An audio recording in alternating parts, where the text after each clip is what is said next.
Hello everyone and welcome to a very special 4th of July edition of GameSpot of Thrones. You might notice we're in a slightly different location. The air conditioning in our studio is not working, so we're in the lovely breakout area. It felt like we were like those cars that got burnt alive when we were sat in there. Yeah, it was damp. Toasty. It was moist, Yep. it was gross. So we're out here. I'm Lucy, joined as usual by Dave. Hello. And Tamor. Hello. So we thought we'd do a little bit of a post-mortem on season 6. Because, you know, it's still fresh in our minds. And our hearts. And our hearts. Yeah. Also because, you know, I'm just sad it's gone. Yeah. Also spoilers, but you know that. All up in here. All right, season 6, it's over. What were our favourite bits? Let's start with those. Tamor? I think for me, it was the big moment for me was Daenerys the Unburnt, as she's been called online. Volume 2. Yeah. Daenerys the Unburnt, Yeah. Mother of Dragons, Breaker of Chains, Queen of the Andals and the Seven Kingdoms. And blah, blah, blah. Exactly. accept All my of that. LinkedIn. Yeah, please. I'd like to add you to my professional network. But the last 2 seasons, most of season 6 and the entirety of season 5, I'd say, was spent taking power away from her. And so, like, for the last half of this season, we finally got to see her becoming Khaleesi once again and kind of taking that back. She spent all this time freeing slaves and, you know, fighting these oppressors and being a generally good person. And then she kind of hit a wall at one point and was like, well, now I'm going to get kidnapped. And now I'm going to get stuck with these Dothraki for ages. Yeah. So we're like, what's going on? It was almost as if like she was moving too fast for the rest of the story.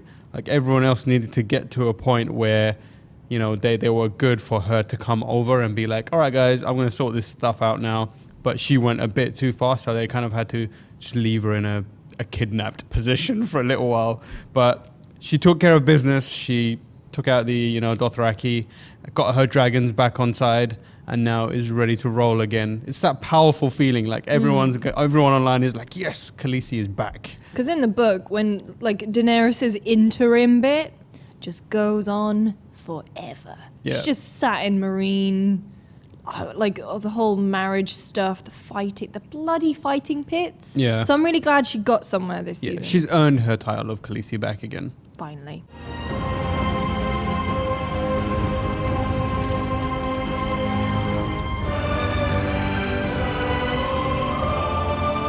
All right, so we enjoyed. I'm glad Daenerys is, you know, finally up and at them. What else did you enjoy? I like to see Jon Snow abandoning his watch. So he's always been this character that he's the people's champion, right? Everyone loves him, but all we've seen of him is him getting trodden on non-stop. Just like from the face. Just look at my little scrumpled up hair. Hey, don't talk about the hair. So he's been like stepped on from the outset. Like he's referred to as the bastard. Obviously Ned gave him a little bit of respect, but there was always this undertone of like segregation with everyone else, even his brothers. Yeah. Perhaps maybe less so with Arya. Well, that was because of Catelyn's influence, right? Yeah, 'Cause she exactly. was not happy. Yeah, so it's always been like, and since then, it's been one thing after another for him, like bad rap after bad rap. He's gone to the wall, stuff didn't go well there. Then he had this very brief period where he was happy where he met Ygritte, and that ended very poorly for him. But like now, this moment was like this triumphant moment where he's finally seems like he's taking like his own destiny into his own hands. So the first thing he did was he got killed. It was almost like an awakening for him. He needed to die to realize that I can't rely on other people. So he comes back and he's like, firstly, Ollie, you little shit, I'm gonna hang you. And it was amazing because like he flirted with a little bit of like emotion and kind of remorse at the idea, but it was very, very fleeting. Like he was like, maybe, no, I'm just going to yank it. And I was like, yeah, that's it. And you could see he got a bit of satisfaction out of killing Ollie and the people that betrayed him. And then he obviously throws off his cloak and is like, my watch is over, my watch has ended, I'm done. And that was like, yes, finally. And since then, he's kind of, he's had success after success, right? Like not unequivocal successes, but still successes. He, won the Battle of the... He's taken out one of the most reviled characters in the entire series, right? And that's kind of a big win for him and for us. He's like proved himself to be king bastard. Like, Yeah. there's King no in the bastard. Yeah, north. king in the north. And now, obviously, yeah, he's king in the north. Gonna chant that for a really Yeah. long, awkward amount of time. He's one of the few characters to be reunited with his family again. Yeah. So he's got Sansa on side, and she's pretty powerful now, and she can maybe do something like legitimize him. And he is, like we said, king in the north. He's got experience with the White Walkers now. He's in a good place. This is like a triumphant kind of like second wind for Jon Snow, where he's the master of his own destiny, which I really appreciate. I enjoyed seeing that. My watch is ended.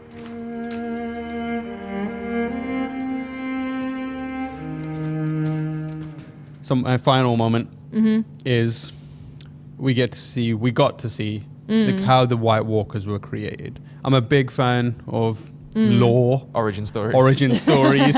White Walker It's Origins, issue this 1. This is the most anime moment of the of the series so far. Weird elf people making monsters that So they you're can't like, control. what? Yeah, because we've 6 seasons we've had now. Yeah. 5 seasons, sorry, and we've had very little information about the White Walkers, right? Yeah. There's almost nothing. But then it's the same with like the wood people. What they called? What is their Children of the official? Children of the Yeah. forest. The wood The folk. wood people. The wood folk Wood is what elves. I call them. Listen, right, you're just messing up all the lore. Can you just stop? It's stressing me out. Like we got to see we learned a little more about them as well. So they created the White Walkers. So they were created as a defense against mankind, the first men who are coming to them. And then eventually it was like, Terminator shit happened, and they were like, actually, we can be our own people. Yeah. And they turned around and become this unstoppable force that is just slowly careening towards Westeros now. So basically what you're saying is the White Walkers are Cylons. Exactly. Yeah, the Cylons, they're the Terminators basically. And I'm a big fan of Cylons and Terminators. Yeah. Yeah. Now who's messing up the law?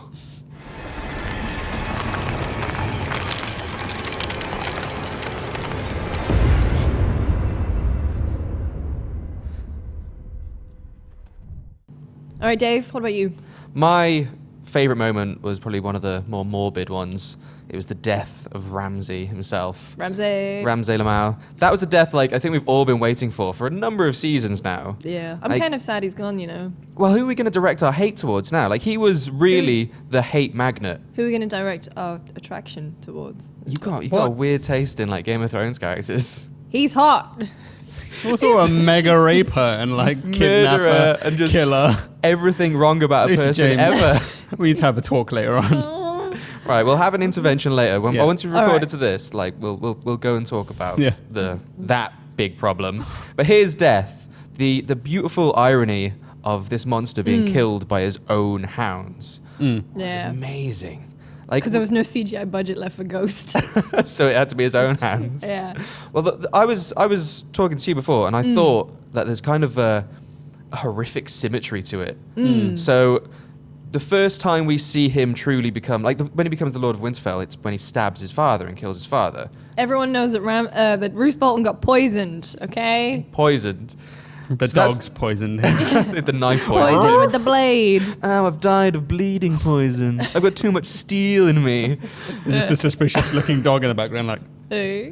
That was the secret all along. So him killing his father Yeah. sees his power, and then he lures his father's wife and her newborn Fat Walder. to the kennels. Rip.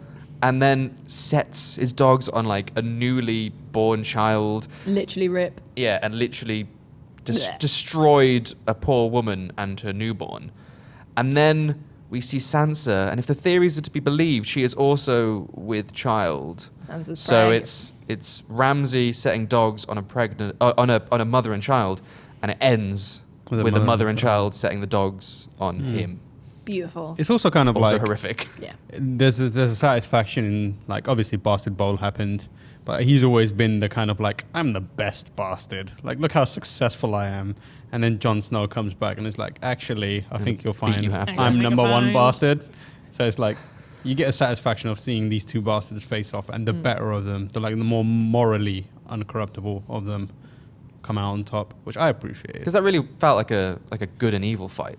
Yeah. That was like the clearest the lines have been drawn, where one guy is unequivocally good and the other guy is like pure, unadulterated evil. And then we get to see like one of the most horrific deaths of the show in its entirety. Crunchy, jaw crunching death. Ugh. My hounds will never harm me. You haven't fed them in 7 days, you said it yourself. They're loyal beasts. They were. Now they're starving.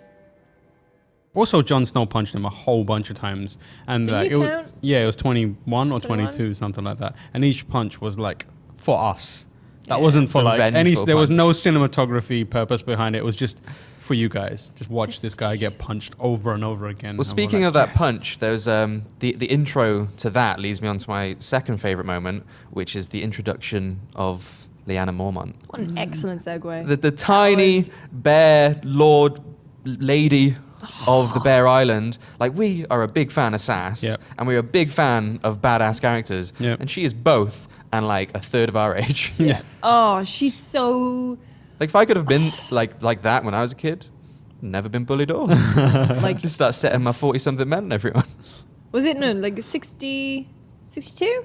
Yeah, Something 62. like that. And she was Something just like and that. she was like, yeah, but we know that we Yeah. matter. Well, that was the thing. Like, the Davos, Jon, and Sansa had to work for those men, and they had to take the field of abuse for Oh. those men. The smack she lays down on Sansa when she's like, Yeah. what are you, a Stark? Are you a Bolton? Are you a Lannister? Are you like, a Littlefinger? What are you? even are you? And now she considers Jon Snow a Stark, probably more than she considers Yeah. Sansa. But the connection I was mentioning is that she gave like a paltry number of men, but was like, no, the badasses my though. boys. And then you see, just as Jon is running at Yeah. Ramsay, he uses one of the Mormont shields to block the arrows. So you know that at least one of those Mormonts got to the gates of Winterfell. She has vision.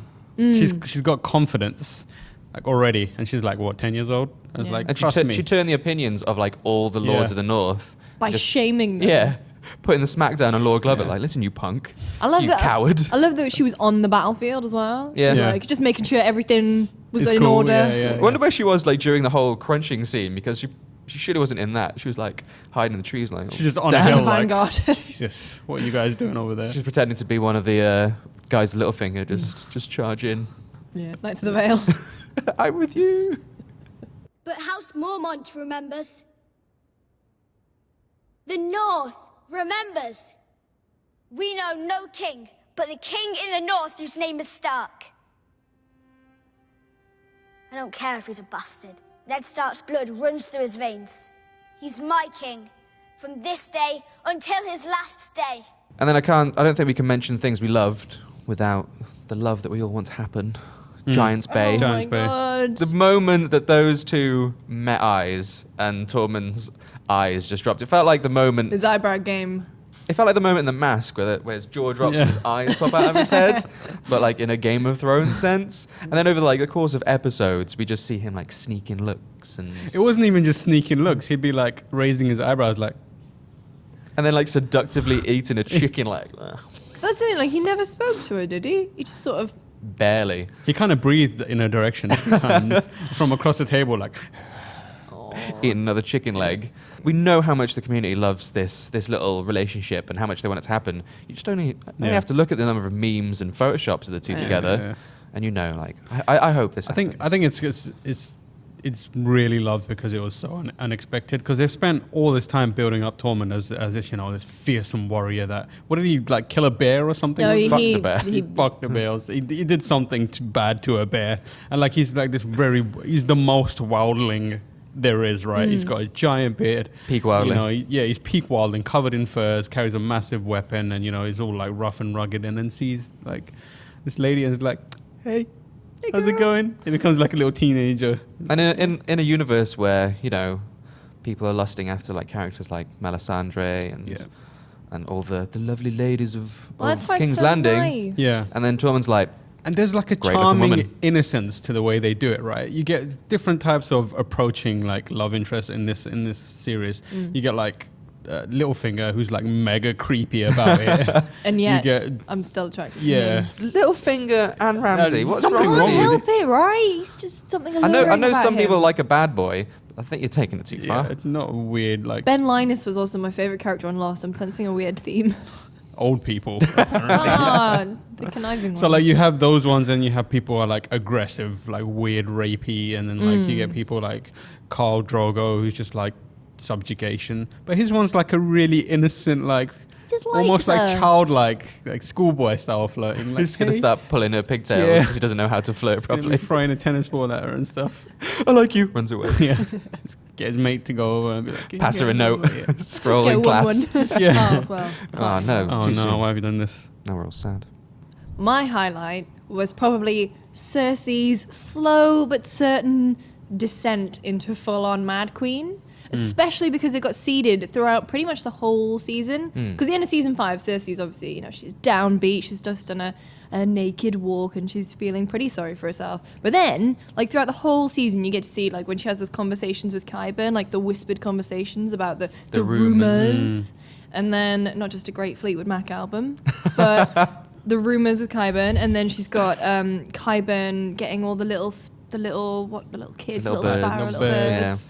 birds, to kind of do that. And then we also see with Bran's visions, we also see like all the wildfire. So it's just nice that it kind of all comes together. And then just the way that scene was shot, like the opening of episode 10 with that piece of music as well, which I've pretty much been listening to nonstop. It's called like The Lord of Light, I think, or Light of the Seven. What was great about that music is I commented when we were watching it, like it made me feel uncomfortable. Yeah. But like then you realize it's by design. I watched Yeah. it back and replaced it with dubstep. Of course. Call Yes, 911 now. Wow, ba, ba, ba. Oh. But no, I thought it was amazing, and just the way that that morning as well, everyone's like, "Oh, where's Cersei? She can't possibly miss this." Yeah. And then you just know something's up, and the way that the little birds are just conveniently placed, and the way that Lancel gets what's coming to him, gets shanked. You know what I really loved? She was wearing pretty much the same outfit as Tywin was when he was briefly king. There is a really great Yeah. piece with the costume director who said that was Yeah. like basically their big influence. It looked for it looked very similar, and I was like, oh, it's got a little bit of Yeah. symmetry. You're just like your crazy ass dad. I just got the Michael Jackson outfit vibes, to be honest. Yeah, Yeah, pretty much. But pretty also, it's just sort of like we always take the piss out of Cersei because all of her harebrained schemes Mm. basically don't really work. But this one, she's actually thought out really well. Like she goaded the Tyrells into joining forces and working together. So all the Tyrells were there for Marjorie and Loras's. Well, they rescued Marjorie from her own like Yeah. the walk Yeah. of shame, right? And then she goaded them into working together. But Olenna pissed off because she knew something wasn't quite right. Yeah. So she got rid of basically all of her enemies in one fell swoop, apart from Dawn. But Yeah. everyone forgot they existed anyway. Well, it's like we said last week, right? It's hard to fail when your option is a nuclear weapon, basically. Yeah. It's like She got rid of everyone. She's in charge. She's got the mountain. She's got Qyburn's now the hand of the Hand of the king. king. Yeah. hand of the. He's wearing the He's got the little pin. yeah. But But Tyrion's got one, so I'm hoping that when they meet, they just like fight them like their little figures, like mine's stronger. but another moment I really, really enjoyed was the Tower of Joy. There we go. Because I needed that resolution. I was kind of pissed that it took them The like entire season. the entire season. Did they went to the Tower of Joy in very early in the season, Like right? episode 2 or something. and then like that is Over crazy. the course of a It's season, like, they get like a foot closer to the Yeah. it actual would have been door. amazing if they just went full on with it, like open the door in episode 1, and then episode 2 just like walk through, end of the season, just walk through it and be like, Like 20 frames Yeah. of the Tower of Joy. per episode, yeah, just Or like, like a door. Tyler Durden freeze frame in every episode. Like a Resident Evil door opening animation over the course of 20 episodes of a series. Oh, no, but I'm just glad that they finally opened the door. We got the Promise Me Ned. You got the, got the resolution that very serious looking baby would turn into a very serious looking young man. And obviously the lore stuff that Yeah. may or may not pay off. Yeah, seeded more fan Yeah. theories about like the blood and the Fan sword. theories. Oh yeah. So I just really enjoyed it. Yeah, I'm glad it has an answer. The stuff before it as well, like the battle leading up to it. Oh, the yeah. kind of, seeing young Ned, that dude that they cast as young Ned, well done. He looks like a... A young Neil Patrick Harris Yeah. with an incredible Sean Bean impression. Yeah. He was. That was a great casting, and obviously the battle with his buddy, the legend that they have. Oh, Howland and- Reed. Yeah. That was interesting as well. But yeah, it did take a long time to pay off, but it was always going to take a long time, right? That was literally the most important thing that they had to reveal this season. Yeah. And if they did it early on, it'd peak too high, too early, and that would be it. So yeah. I never thought I'd say this, but my other favorite moment also involved Bran, which is, like... Bran did like a 180 in our hearts Yeah. over the course of 10 episodes. Oh, Bran. Which was to hold the door, because I just thought it was incredibly sad, Yeah. but it was so well done. And just like the guy's name, Sam Coleman, he did an incredible job of like just that really heartbreaking moment with the hold the door. The problem I have with it is I like that moment. It's very sad. It was touching. But like Bran continues to be an annoying, useless little git. Bran keeps making so many mistakes, Yeah. ruining so many people's And lives. every time he does it, I'm like, Hodor sacrificed himself for you, and you're letting him down. Yeah. And like, I would rather have Hodor has been more effective than Bran, and Bran's got this like destiny to be the three-eyed raven, his magical warg and Yeah. bullshit. But like, Hodor's been way more effective than you. He's done way more. Like, get rid of. You should make him the three-eyed raven instead. He'd be badass. The worst part about that scene is that I can no longer ask someone to hold the door in a lift without Yeah. getting Yeah. sad. It's a bit sad, isn't it? Yeah. Hold the door. Oh. Hold the door! Hold the door! Hold the door! Hold the door! Hold the door! Hold the door! Hold the door! Hold the door! Hold the door! Hold the door! Hold the door! Hold the door! Hold the door! Hold the door! Hold the door! Hold the door! Hold the door! Hold the door! Hold on. Moving on then. So we had the dizzying highs.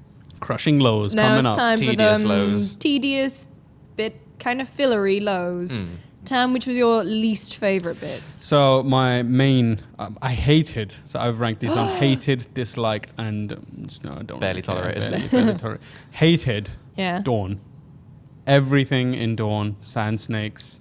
Dawn disappoints me. Yeah. I mean, I've not read the books, so I don't know if. I mean, you've said before that the sand snakes are a little cooler in the books, but They are badass in the yeah, books. and they seem like they have the potential to be badass in the show as well. But there's something about them when they're together. Their bants is just so annoying. That's the Hello, most. sister. that's the most irritating- 001. Exactly. Thanks, Bob. You Yeah. referenced Futurama there. Yeah. That's the most irritating part of Dawn, like the wasted potential part that you Yeah. mentioned. Like they had the potential to be super cool. And there was that whole bit where one of them decided to just show a boob for, Yeah. for an episode. For Where it herself. was like really weird. Like, why you do? And they had a relationship, right? Her and Her and, her and Bron were gonna have Bron, a thing. yeah. For like one episode, they were an item, and then Bron just like I feel like jetpacked I away. feel like the writers were like, oh no, people like Bron, get him out, Get him out of there, yeah. The annoying thing is that what they achieved or what they did was actually quite important to the overall story, right? So they got rid of Prince Doran and But basically they're not supposed to. Yeah, they're not supposed to, but like within this the kind of Yeah. architecture of this narrative within the TV series, it's important because they've effectively aligned themselves with the Tyrells against the Lannisters, and the Lannisters are now impacted. But they did it at the very start of the season, so no one remembers anything that happened But the thing is, until like, the very end. In the book, they did that, and Doran was alive. It was like Doran had been a Targaryen loyalist for years, and he could have Yeah. led them all. But And what was Doran's purpose? I don't know, like He literally did nothing. He was there. He was like, "I'm well sick. My brother's well dead." he's meant to have And then he got gout. ganked. Yeah, and then he got. And that was it. And the other thing is like, Dawn as a place was quite disappointing. It was like every major city in the series so far they spend the time to give it an identity, right? And they give it like a little Yeah. time to present it and give it a personality as a place. Like you have King's Landing being this Yeah. opulent place and Winterfell being this really cool. Dawn is like, as far as we know, it's hot and yellow. No, Dawn give as it we know it is that one palace, and there are no Exactly. denizens. Like spend some time just And we know there's sand Yeah. outside somewhere. there are no like citizens. the in Dawn. motivations of the a lot of the motivations of the people of the characters within the major players within the cities can be seen in like the people, right? And how they how they're loved or disliked among the people is important to the story. Whereas with Dawn, you've got none of that. You're like, who Well, are apparently these people? everyone They're loves just- everyone in Dawn except the Sand Snakes, who hate everyone. Yeah. It's just so weird. Like, and obviously we had Oberyn was the best part of Dawn, like, and we barely saw him there. He was just a representative, and he was a badass. Yeah. And even he screwed up like an idiot. Just confirm your kills, god damn it. Kill confirmed. I do agree with a lot of the points that you made. The biggest thing that kind of irked me though is how Tyrion kind of just didn't matter. Like everything he did just kind of got reset when Dany turned up. Yeah. The thing I found about Tyrion is that like they put him in Marine so he can be with Daenerys when she decides to come over, and he's got his pivotal role there. But they still need to justify Peter Dinklage being the top billing in the cast. Yeah. So like every episode they'll give him like a little speech or a fun story that doesn't add anything to the plot, or just like an awkward encounter with Grey Worm and Missandei. I know. Why don't we tell some jokes? That was so awkward. Why? Yeah. No. And he started a joke and never finished it. Yeah. Yeah. That's my biggest season Biggest 7 cliffhanger of prediction. season Like, 6. please finish your joke, Tyrion. And when the Sons of the Harpy were being a real pain in the ass, Yeah. like they were like, okay, let's kill him. Tyrion was like, no, we got to secure peace. Yeah. They secure like a really awkward, Tenuous. fragile peace, and they turn up and besiege the city, and Danny's like, just kill him. Yeah, kill, just kill him. kill Take two, him let on. one duck. Yeah. So like none of his actions really made a difference. No. He sent like Varys disappears and gets Dawn on side. So he really did more. To be Tyrion fair, he was basically just he was the guy that you send in to keep the plants watered and the pets fed when you go on holiday. Yeah. And then And that's Dany exactly comes what I back did. and is like, yeah, it's all right. Like, plants a bit wilty. I'll sort that out. You He can't helped, really rely on out. he helped like breathe some life back into the city, right?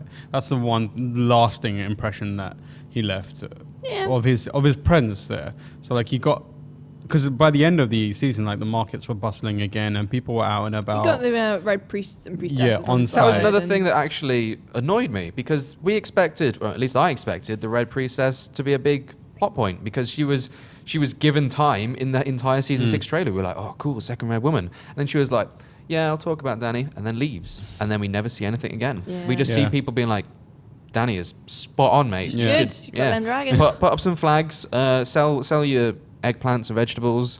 Don't kill each other, and then Sons of the Harpy actually do come back anyway. So again, it's just another inconsequential moment. Yeah. Also, the fact that they had to start to ship Missandei and Grey Worm just to make those characters interesting, just to give Yeah. it a little bit more Just life. awkward. I mean, they were a full-on bands. couple beforehand, right? Like they were doing the Well, dirty in season 5. No, he No, was they he were was flirting. looking at her having a wash. Yeah. That counts for me. That's enough for me. The bit I didn't really like this season was like just how Arya's storyline in Bravos culminated. I thought it was a bit disappointing. I guess because like you see her getting whacked by the waif, like week in, week out. You see the waif just completely kicking her ass, and then she does her weird out of character thing that I'm not entirely convinced the waif would have fallen for because she's so out there with it, and she's slamming money down, being really obvious, walking around. I don't think the waif is that stupid. But then, so when you get to that final confrontation scene where she's like, she cuts the candle, we as the viewer don't get the satisfaction of watching the waif die. We just get to see her face with the eyes gouged out, put in the Hall of Faces. That annoyed me. And also just the way that she sort of, like Jaqen brought her to the House of Black and White and trained her and, tried to make her no one. And then he finally says, you are no one. And she goes, all right, peace out. That's it. Bye. Thanks for I owe training. you absolutely nothing. Bye. And just leaves. And jetpacks away. Again, I mean, we've spoken before about how I'm going to come out and say how bad the passage of time is been in this season. I think Arya, Yara and Theon and particularly Varys are ones that have really suffered from that just because it's so A lot irritating. of people mention, obviously there is time passing in between these, but I mean, there's ways of showing that, and this season the show has made no attempt of doing that. Yeah. Like for anyone, most people will see these things. Most people won't pay too much mind to it, but for people who are, does come off as feeling a bit inconsistent, a bit weird with the passage of time, and it at the same time as stuff like flashbacks and time traveling, all this other crazy stuff happening, you're like, what is, it's kind of like, it skews your perspective of time. Yeah. I think it's something that we bring up a lot, and a lot of people are like, come on guys, but we're like, it's an important thing, right? Yeah. It took us out, like, segueing a bit from the Arya thing, but when we saw Varys, it took us out of the moment so much that we were like, is he a faceless man then? Because he's travelled real far, real fast. Yeah. But then we just worked out that boat. Yeah. I mean, the thing about Arya's thing as well is that we spent however long in the House of Black and White, and we're still no closer to really understanding how the faceless man thing works. Yeah, just pull a face off and just... Pull a face off, or do you need to get one from the wall? Holy Because then how crap. would you take that to Westeros? Because, like, would it not need to keep moisturized in a bag or something? Just You a know what I mean? Ziploc bag full of, like, formaldehyde. Just be like, got one. Yeah. I've just realized. Have you guys seen Face Off?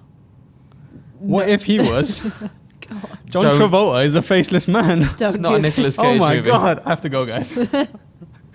There's a thread I need to write. Oh, to Reddit. I have fanfic to write.